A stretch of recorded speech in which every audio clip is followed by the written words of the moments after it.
Assalamualaikum warahmatullahi wabarakatuh. Jadi pada video kali ini saya akan menjelaskan tentang cara kerja analisis regresi linear berganda menggunakan SPSS, mulai dari penjelasan data, input data, hingga interpretasi hasil output SPSS. Data yang digunakan mengenai pertumbuhan ekonomi dengan variabel penjelas berupa investasi, inflasi, dan suku bunga.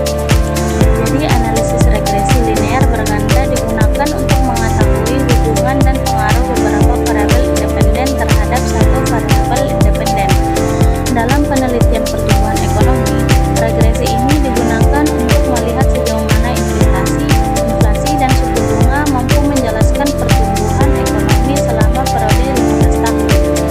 Data yang digunakan bersifat runut waktu tahunan, sehingga setiap observasi mewakili kondisi perekonomian pada satu tahun tertentu.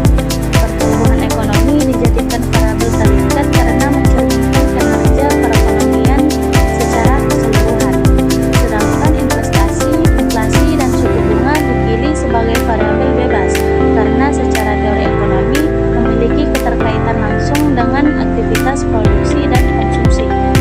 Proses analisis diawali dengan menginput data ke dalam SPSS melalui menu variable view untuk mendefinisikan nama dan jenis variabel. Kemudian data view untuk memasukkan data numerik selama 15 tahun.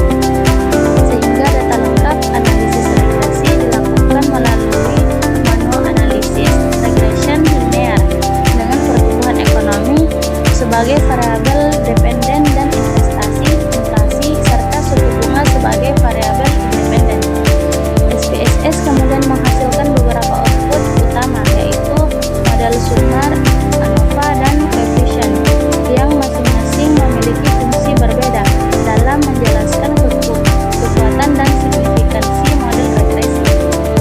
Hasil model Sumner menunjukkan nilai koefisien determinasi yang menggambarkan kemampuan investasi, inflasi, dan suku bunga dalam menjelaskan variasi pertumbuhan ekonomi.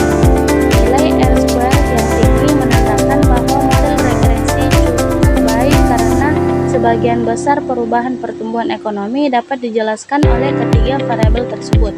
Selanjutnya, uji F yang terdapat pada tabel ANOVA digunakan untuk mengetahui pengaruh ketiga variabel bebas secara simultan. Jika nilai signifikansi uji F lebih kecil dari 0,05, maka dapat disimpulkan bahwa